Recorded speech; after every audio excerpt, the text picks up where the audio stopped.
Good Wednesday afternoon to you. Welcome to the Jon Sanchez Show on News Talk 780 KOH. It's a pleasure to be with you and a pleasure to be with my partner, Mr. Jason Gaunt of Sanchez Gaunt Capital Management. Notice his name's in the business name Yeah, too. it's It's makes all sense. all makes perfect sense. Makes perfect sense. How you doing, my friend? I'm doing okay. It's market feels a little weird, don't you think? Yeah, Yeah. yeah. I'm glad you started the show off that way because that is definitely something that we are going to discuss. Jason and I have this little term that we call each other, and he started it, and I've kind of picked up on it.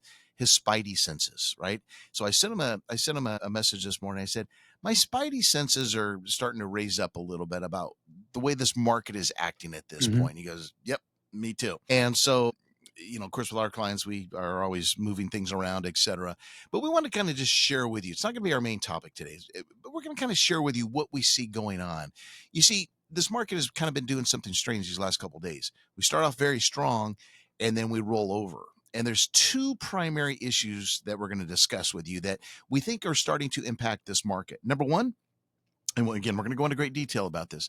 Number one is the comments by Jerome Powell yesterday, basically saying, you know what, we're overvalued in the equity markets, but I'm not concerned about it, right? I'll share with you kind of exactly what he said. So we want to talk about that because Jason and I have been around this game a long time, and we remember like it was yesterday the comments of irrational exuberance, right, Jason? Mhm. That Alan 96. Greenspan said back in 2000, and that started a major market sell-off. Not saying this is going to happen by any means, but it again, we have to share these things with you. The second issue that we see going on is I know I'm sounding like a broken record because every day we're talking about this deal that was announced on Monday, this $100 billion deal between OpenAI and NVIDIA and the accounting, the circular accounting as it's called, where NVIDIA sold these chips, but at the same time, for basically every $10 billion of GPUs that OpenAI bought, they have to turn around and buy 3.5 times that many from NVIDIA. So again, it's kind of just a strange feeling.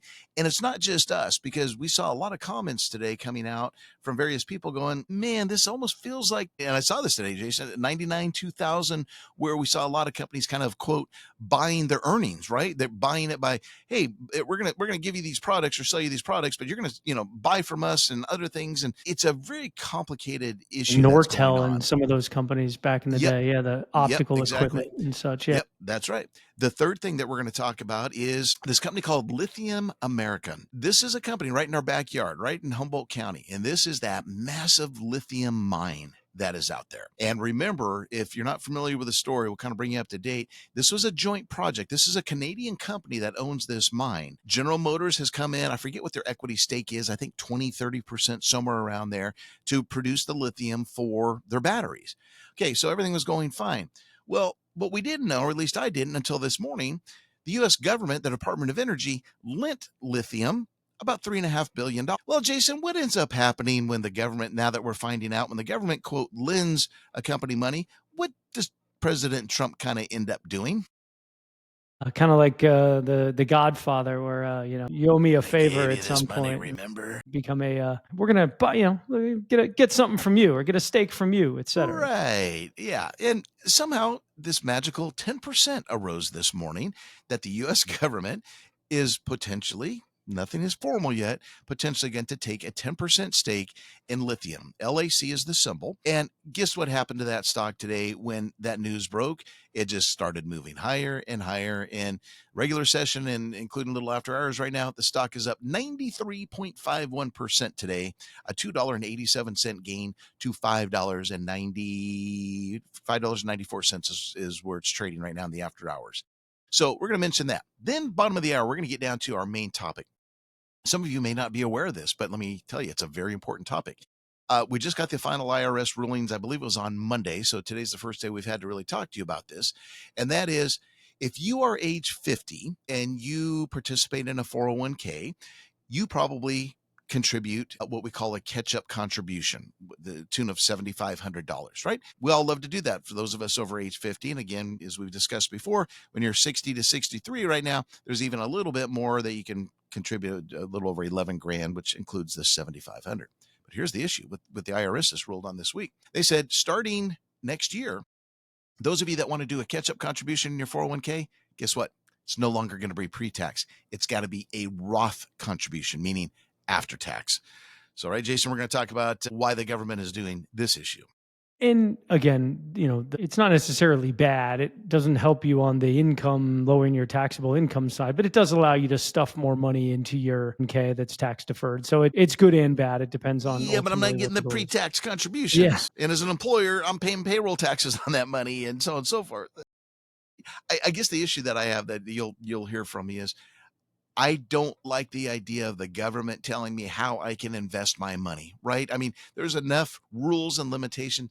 Now they're saying, hey, this great benefit that's been around, this catch-up provision. Remember, we have $1,000 catch-up provision in IRAs, 7,500, as I said, in the 401ks. But now the government's going, no, no, no, no. We're going to tell you how you're going to, put this money. It's got to be after tax. Right. Well, you know, for some of us that are in a higher tax bracket, I don't care about that. If I wanted to do Roth, I would put my Roth contribution in my 401k, but I need the pre-tax contributions and so on and so forth. So this is just another sign that the government, again, kind of telling us what to do in our retirement monies. And I And just we think were this is talking a silly. little bit earlier. You want to touch on some of the recent rules around Ks for small businesses, California, Nevada, You for got it. folks who aren't aware. Like this is very important information. It is indeed. It is indeed. Yeah, some very significant rules are coming down at the end of this year. All right, my friend. So we have a lot of things to hit. Let's get going. Wrap us up on the stock market side of things today. Yeah, well, I mean, stock market wise, like you said, felt like a lot earlier, and then it sort of gave up the ghost in the afternoon. You're seeing the likes of some of the momentum names, the oracles of the world. Intel got a little bit of a bump today after some chatter of Apple sniffing around for a tactical add to their otherwise government balance sheet. That now we own a stake in Intel, Nvidia as well. So there's a bit of that more mutual hand holding, but you saw a decent amount of weakness on some of the momentum stuff. The gold miners were weaker today. Google was weaker today, material. So some of that chase that you've seen has run out of steam. Still parts of the market that are holding up pretty well. Energy has done quite well. We're clearly going after the areas that, hey, if this AI is in fact bubbly in stock valuation, doesn't mean it's bubbly in the sense that it's not going to continue for a long time into the future. It's just that how are we going to feed these things? And energy is that lagger that people are starting to sniff at as well. Utilities, right? They sort of meld together at this point because someone needs to provide the energy for these massive data center build outs. And you're getting that rotation, that natural rotation in the market. But what we want to watch for is for the leaders to lose steam, right? And this is what's very symptomatic of when bull markets run out of gas is before you know it, you're like, we're down 2%. And then these leaders just continue to lag and lag and lag, and they pull everything else down. And again, we're both still of the opinion that the market's higher than here at the end of the year, Mm-hmm. just given the lower interest rates and favorable business environment. But near term, you're starting to hear more from the skeptics than you are from the bulls. And that's when you get a little bit of change of momentum. And I think that's part of what we're seeing. Yeah, that's exactly right. Let's hit some of with some of these stocks, actually how they actually performed today. To Jason's point, so let's go back to the gold area. One of the big losers today, Freeport McMoran. Big news, but it was kind of company specific. They cut their third quarter sales guidance first of all, following a fatal mud rush incident at an Indonesian mine. So that stock came under pressure, almost a 17% loss on FCX, down 16.95%, $7.69 loss to a price of 37.67. Now let's go to the space you're just mentioning, Jason. We had fairly decent numbers out of Micron this morning, but Mhm. to your point, this is one of the signs that the tech / AI area is starting to get a little bit tired when a company gives a really good earnings report and the stock ends the day down, right? And so Micron is an example of this. Again, a very impressive beat was announced this morning. They raised their earnings outlook, etc. But we finished down $4.70 on MU, 2.82% loss to 161.71. Back to the Oracle that you mentioned, $5.39 loss, down 1.72% to 308.44. Then you move over to Intel, kind of the opposite. 6.41% gain today, $1.88 gain to 31.22. Apple was down about $2.12 to 252.31. But man, the stud of the day, it was Tesla. Yeah. 95-cent gain, 3.98% to 442.80. Again, this consumer discretionary area was pretty strong there, but it was pretty good numbers. And then let's throw this out there. This was interesting also, Jason, in regards to our only report of the day, the new home sales data. Big. So this was the month of August, surging 20.2% from July to the month of August. And that was obviously a very, very significant move there. They did revise up the prior report to 664,000 units sold from 652,000. So a little bit of revision there. But again, this gain, this 20% gain I just mentioned, Jason, this came before the mortgage rates really began to fall, in the month of September. The other thing that was interesting, I mentioned this on my stock update this morning, is we saw a big uptick in the percentage of new homes sold over 800,000. And so that helps explain the large jump in the average selling price. We were a little bit weak here on the West, but other parts of the country were very strong. But I thought the biggest takeaway that I had of this was, again, that strong jump in the 800,000 range. That falls right under the Toll Brother model, of course. Yeah. And that stock only finished up 61 cents today. So It was that like should four have had something a bigger move in percent. that group, in Yeah, my yeah, opinion. like 4 something percent, right? As far as the prices month over month, that's pretty crazy. Yeah, yeah. You wonder what was going on, whether there was some deal of some kind somewhere to spur Yeah, folks some to get in. incentives or something that Yeah. Dwight and Corey talked about. Yeah, I don't know, but yeah. So that was our only report of the day today. So yeah, it was interesting. All right, when we come back, let's see what topic we want to go into first, Jason. Let's go into this. It's kind of a fun one, the lithium situation and story, since that's right here in our backyard. First, let's turn it over to Kristen Snow. She, of course, is in the Right Now Traffic Center. Hello, Kristen. Welcome back to the Jon Sanchez Show on Newstalk 780 KOH with Jason Gaunt. All right, here's how we finished up. Again, we had good strength this morning, up about 75, 80 points, if I remember, at our high level. Finished down about 100 points north of that high point, down 172.37%, lost to a close of 46,121. NASDAQ lost 75 points, 0.33%. S&P gave up 19 points, or about 0.28%. So, yeah, so a little bit of a rollover there that, again, not impressive. And, again, market did the same thing yesterday. Remember, we lost about 88 on the Dow yesterday and down about 216 on the NASDAQ. So now we've got 2 days of the same type of market behavior, and we're going to get to that, again, some of the concerns that we have. But first, let's talk about a huge winner today, Mr. Gaunt, a huge winner today. So if you haven't heard about this company, folks, it's right in our backyard. It's in Humboldt County, and it is a big piece of the Nevada desert right now, but they're starting to work on it. And it is a place that is called Lithium Americas, excuse me, Lithium Americas. Once again, we are not touting this stock. We're just sharing with you because this was a huge mover today. Best level I saw today, Jason, how about you? I saw it up over a little like 100% and some decimals, but once again, finished up with after hours. Right now, it's trading up about 91.86%, $2.82 gain to $5.89. So, folks, what we want you to kind of think about is this. We are now starting to embark on a new trend here in America where the government, quote, lends a company money, i.e. Intel, i.e. now Lithium, and then turns around and goes, wait a minute here. We want a stake for that loan.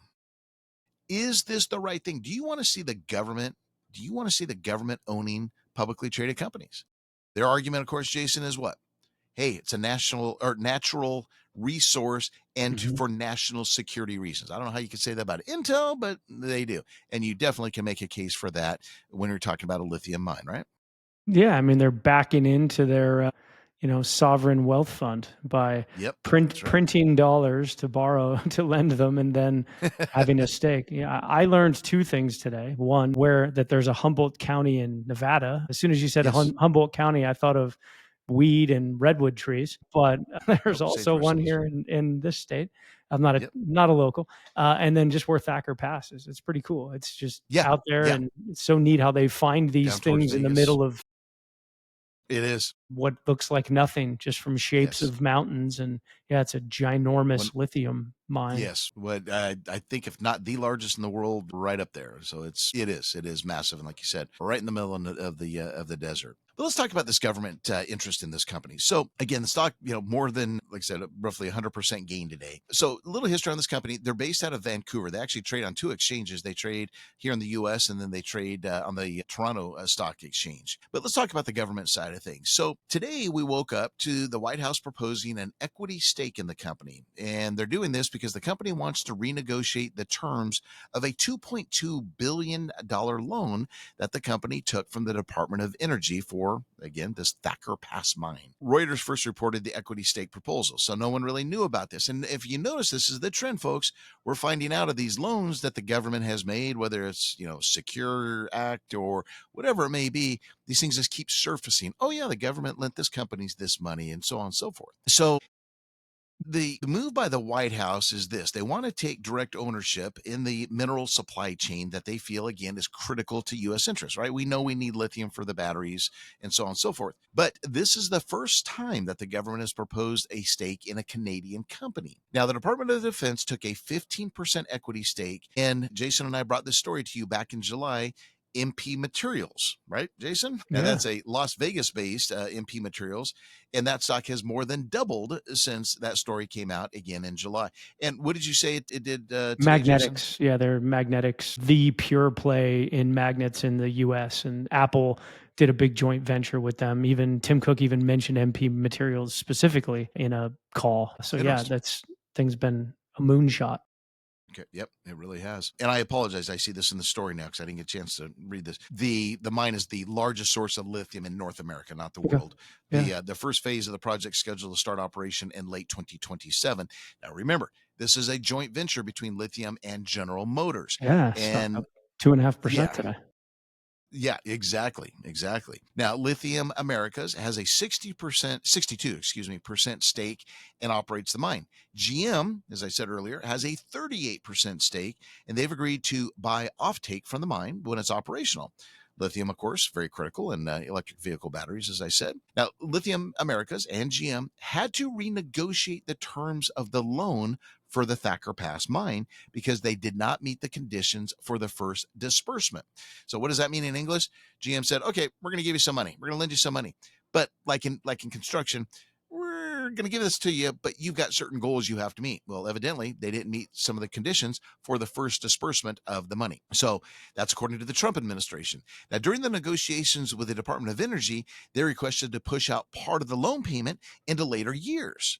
So there's another issue. They owe the government for this quote loan and they can't pay it, probably soon. And so they want to push that out. So now you go, oh, we got a cash strapped company, exactly what the Trump administration loves. So the official from the company says, if we're going to push out part of the repayment into later years, then the administration would like a very small stake of equity to create essentially a cash buffer and eliminate some risk on behalf of taxpayer. I love that. Now, a deal has not been finalized, but the Trump administration supports the project and the discussions are positive, the official said. The investment could need Canadian approval. That's going to be a fun one, as well as because, again, the company's jurisdiction.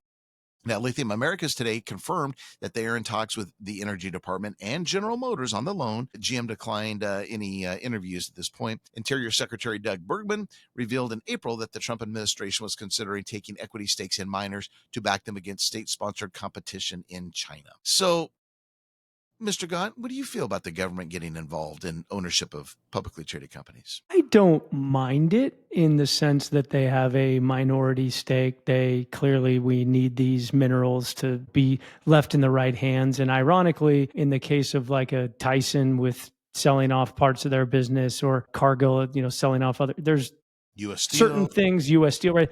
There's certain things that maybe the government having a 10% stake in it will make it much more difficult for them to theoretically be sold to other countries, other buyers, almost like a poison pill. So I don't hate it. I don't like, a Venezuela, we're going to take it over and, make everything that your company is now owned by the government because we've deemed it strategically important. But in this case, they're just a minority shareholder, probably with a really loud voice. Yeah. So I don't hate it for these types of things. I wouldn't want them in every company, but it doesn't bother me. Yeah, see, I don't like it. There's no part of it. Even the national defense side of things, I think that's a cop-out excuse. I really do. Because I can make that argument for any stock that's out there, right? It's vital to the U.S. economy. It's vital to U.S. defense. I mean, my God. So why don't you take a stake in Lockheed Martin? Right. I mean, right. But they kind of do, right? We're not going to buy anything from you anymore, and they go to zero, right? So but I definitely see what you're saying. Yeah, I definitely see what you're saying. But this specifically for metals or mining or water or sort of key materials, I can get my head around and, not freak too much about. But yeah, if they were going to get heavy-handed in other parts of our, the US government's buying a 40% stake in ABC. You're like, what? Mm-hmm. Right? So those types of things is probably where I would get a little more concerned of, So you're okay if it's a national issue, but not. right. Yeah. This one seems less I'm seeing the look on political your than it face. does domestic protection. I think both sides blue or red can be happy with us Yeah. having key materials I don't versus, like it. I just don't like it. Not one bit. I want the government out of publicly traded companies' pockets. Stay out of corporate America as much as you can. They already control enough. All right. I'm with you then. Fine. Screw All it. right. No, I hate Perfect. it. We'll stop right there.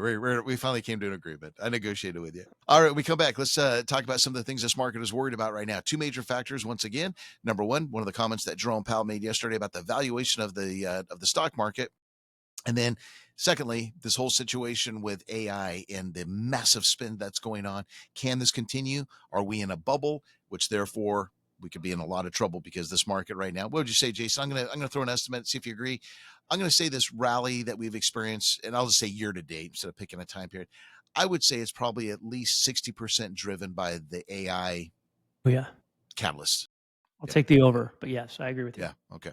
Perfect. So again, if that comes to a little slowdown, a little halt for a bit, whatever the case may be, market could succumb to that selling pressure. So we'll discuss that when we come back. Let's turn it over to Jack Saban. He's got news, traffic, and weather. Hello, Jack. Welcome back to the Jon Sanchez Show on News Talk 780 KOH with Jason Gaunt. Once again, a little bit of a tough session today, and we're going to explain why.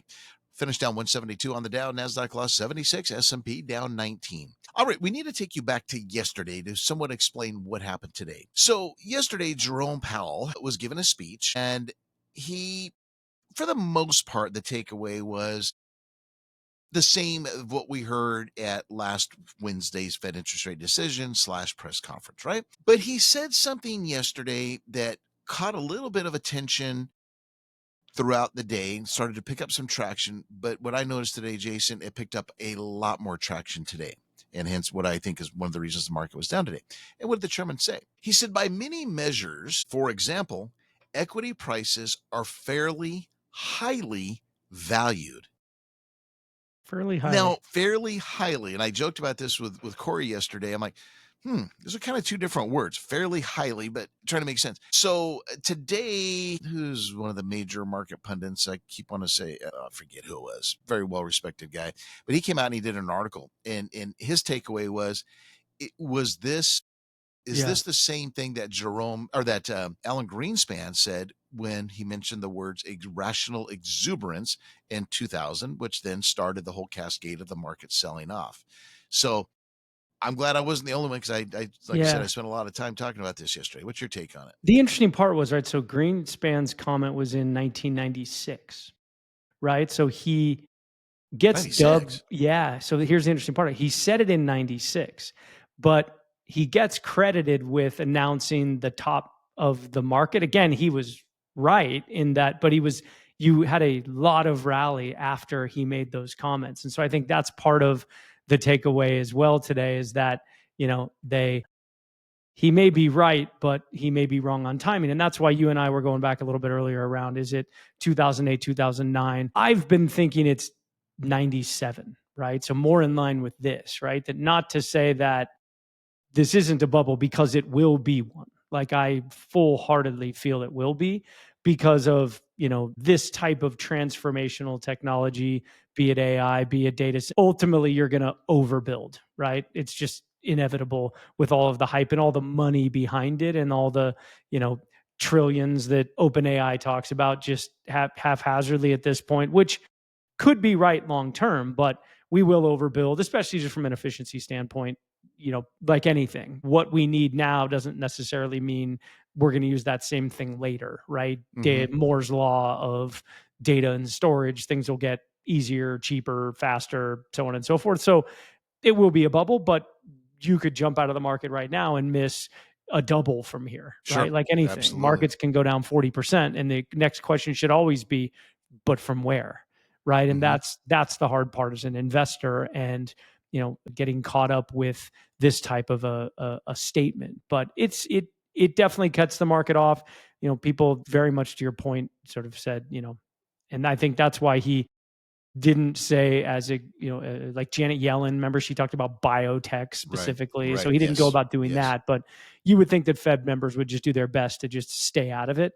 But maybe it was a shot at Trump just intentionally at this point, right? That's something that Trump specifically would talk about is, Mm-hmm. that it's Mm-hmm. not. So him saying the opposite is maybe a shot of some kind that I didn't hear a lot of people talk about, but you never know. So I just brought this up. You're right. 1996. There had to have been another time because it wasn't.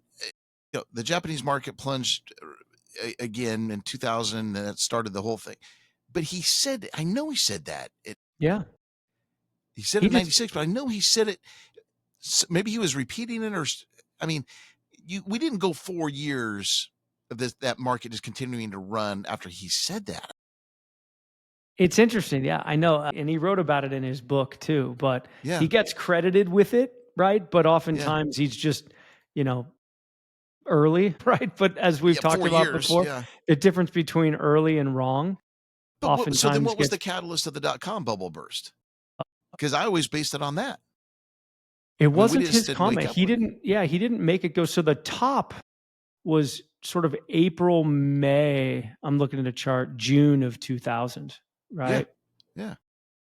But I mean, from his comments back, if I'm looking at a chart from December of 98 sort of time frame, I'm just kind of quickly looking here. S&P was in the 1,000 range, Mm-hmm. like legit. Yeah. No, and then we got all the way up to 1,400. So another 40 some odd Mm-hmm. percent from where he made those Right. comments. But again, we I, went all the way down to, the 800 level when the S&P yeah. finally bottomed years later. I'm going to look up at the break what caused the .com, because I've always, in my heart of hearts, and I've always said it was when he made those comments in 2000. So Yeah. something's there. But yeah, the bottom line, regardless, it's just you and I chatting as friends. But the bottom line is, what does that mean when we hear irrational exuberance? We think of the fundamentals. People aren't paying attention to the fundamentals. The market is heating up, etc. And the takeaway again of what Jerome Powell said the other day is being taken in context, that's essentially what he was saying. If you read between the lines, that it's fairly highly Yeah. I mean So it's another add-on too, I'm just looking in Wikipedia. Robert Schiller, right, who's the Cape yeah. Yep. Index. Yep. He wrote a book titled Irrational Exuberance, and it was published in 2000. So he clearly was using it, reiterating Greenspan's comments, pressing So it. it is. And Okay, that's maybe that's when, what I it mean, was. CAPE ratio is what you follow if you're a Yep. valuation person. And that was one of the high points that the CAPE ratio has ever been at. So that's probably part of That's why probably he what it was. gets Okay, so credit people for it started reading too. the book and going, "Oh, Exactly. this is Yeah, wait making a sense minute now." here. Okay, Yeah. thank you. And remember, I the wasn't CAPE losing. ratio is now at similar levels, actually higher than where it was then. You didn't have to add that point in. Yeah. Sorry. Well, thank you for making me realize I didn't lose my mind in this. I was like, I know. All right, good job, buddy. Thank you. I appreciate that. All right, let's wrap it up with Kristen Snow, right now, Traffic Center. Welcome back to the Jon Sanchez Show on News Talk 780 KOH. All right, we've talked about, again, the concerns of Chairman Powell's comments yesterday, on Monday. So we got that. Now, what's the other thing the market's worried about at this point? We start looking at this AI spin, Jason, right? And it is kind of irrational exuberance. And this is what worries me. Okay. Again, I'm not saying that this is going to create a market downturn, but I think it's going to create a little bit of choppiness, as you and I both think this. So we talk about the circular accounting as just one of the ideas. And if we dig deeper, which I think I'm seeing a lot of analysts, I sent you some comments today by another analyst who thinks it's no problem, meaning circular accounting, again, what NVIDIA is doing, just in a brief example, is they quote invested $100 billion into OpenAI, the parent of ChatGPT. But then OpenAI has to take that 100 billion and Buy their 3x chips. it, and buy NVIDIA chips with it. So the other thing I mentioned on the show yesterday, which you and I weren't together yesterday, that I thought was interesting is financing these data centers. It is very expensive, even for some of these very, very large companies. Jason, they're quoting 6, 9, 12% interest they are paying to build these centers, right? And not to mention, now they're getting into leasing the GPUs, meaning the chips. So there's a lot of, again, I'm almost like saying, my heart is telling me, is this phantom money that's propelling this growth in AI. We know the growth is there, but it's the profitability issue. Even OpenAI said, look, it's going to be, another 5, 6, 7 years until we're profitable, right? Yeah. That's what we have to watch. I completely agree. And, we've talked about private credit, right? Private credit is a big buyer of Yep. data centers, right? They're funding these things at very good interest rates, right? Not good in as far as the buyer, but very favorable to investors, right? Where you're Yes. getting 6, 7, 8 potential percent interest rates because of the view that long term this is going to be such a swell deal. People are willing to pay those. But if the water goes out and you're a private credit holder of an asset that now doesn't produce can't pay the interest and or doesn't produce the cash flow that you expected it was going to, you're now trapped in these assets. And that's why I've talked about a concern about private credit in general. But I agree with you. These are promises. These aren't necessarily deliveries, right? Like they're not writing a check for $500 billion today. They're promising to give it But to someone's you. writing a check, right? Someone's writing a check. That's just not NVIDIA in this example, yes. but someone is paying for those construction. And, even Microsoft made some comments today. We're having problems cooling these centers, right? They're looking at new Antarctica. technology. It's a perfect spot. Just keep the windows open. Just leave the windows open. Yeah, put a fan up in the window. These are very capital intensive. And I think the other thing that as I've studied the circular accounting, the other thing that has me, scratching my head a little bit is we still don't know, and you've brought this up many times, we still don't know where is the likes of a OpenAI or anybody else, where are they going to make the money? Yeah. We still don't have any company coming out and going, when we hit a trillion users, we're going to charge them $5. Okay, I can wrap my head around that. Where's the money going to be made? No one's saying anything. It's all again, we're looking at speculative, right? We're looking at AI spends internally, right? And think of what spending we're like we've never seen, and for a product that we don't know how anyone's going to pay for. Agreed. It is very agreed. It's tough. As we talked about quickly too, is the cost of a chip, and then what's the effective life of the chip? All right, well, it decays in 3 to 5 years. Think of an iPhone. If that long, right? Look how but it's fast not $1,000 for one of these GPUs. It's $100,000, right? And so, how much money are you making to offset the fact that in 5 years you need to go redo the whole thing? Right? Yeah, it's interesting. I know. It's fascinating. We're going to obviously continue to talk about it. We're going to continue to watch it. But once again, our point of bringing all this up once again, and we're not saying there's any, major downturn coming or something. These are the things you as an investor need to be thinking about. And it's our job, again, to bring you these ideas. We're already doing it for our clients. We're going to bring it to you. So take it for what it's worth. Great job, my friend. That was a lot of fun. We'll do it again tomorrow on the Jon Sanchez Show. God bless. Have a great afternoon.